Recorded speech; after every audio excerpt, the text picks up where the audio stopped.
Hello everyone, and welcome to part 8 of my Pantone postcard series where I am trying to paint 100 Pantone postcards. So far I have done 28 and I'm going to do 4 more in this video, which I am very excited about. I can't wait to see what I come up with today. Before I begin, like and subscribe and let's see what we can do. Before I can begin, I have to pick out all of my colors that I'm going to do today, and I decided on these 4 colors. So I did kind of some pastels and some light colors and then that bright red.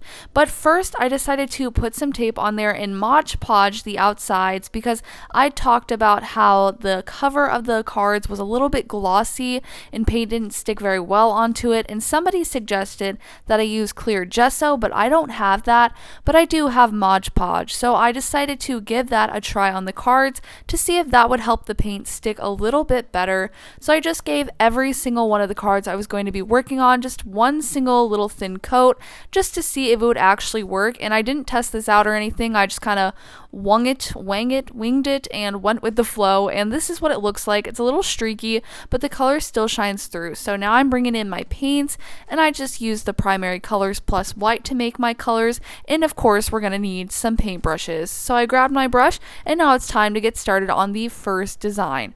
So for this first one, it does have a name, but I actually kind of decided to just disregard the name because to me this is a lavender purple, so that's what I'm going with instead. So first I made this kind of dark purpley tone and decided to start there, and now I am making little individual lavender petals so that it can look like a field of lavender. For this card, I started with darkest colors and then went to lightest. Typically, I try to start with lighter colors because you can always go darker, but it's a lot harder to go lighter again. But this time, I just kind of disregarded that since the color was already there, and I knew the lightest color I would want to go was the card color, which is what I'm going in with now. I kind of made a color that matched the card pretty closely, and now I can go in and add in some more detail to really make the card shine through.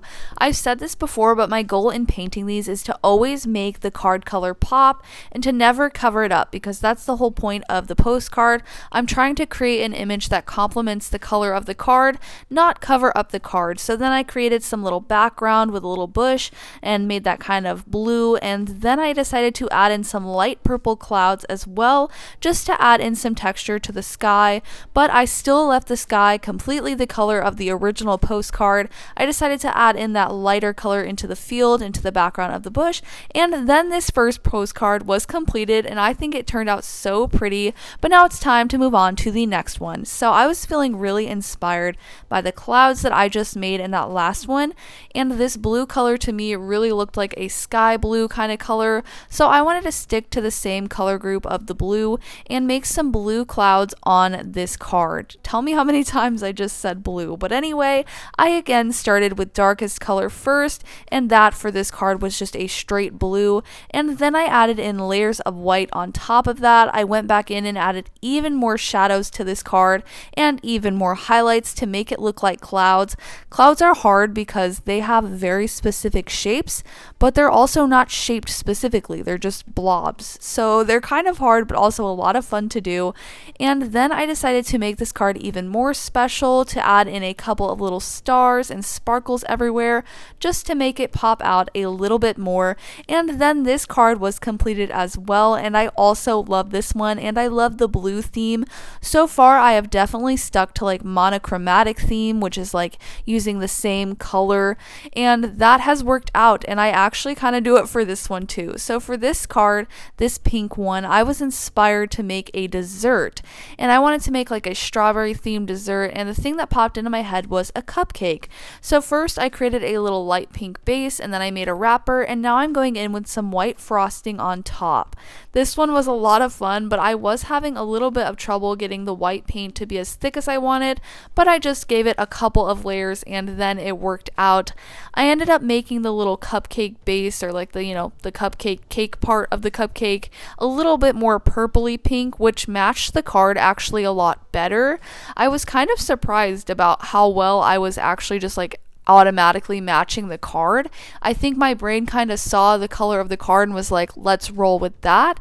And that's kind of what kept ending up happening, but I'm not mad about it. I think it actually turned out pretty cool. But now here I go adding in a strawberry like I was talking about before. That way it can actually be a strawberry themed dessert. And I was having a little bit of a hard time making sure the colors were saturated enough. I think I was kind of mixing things a little bit too much and it got a little messy. But then I decided to add on a couple of sprinkles for dramatic effect.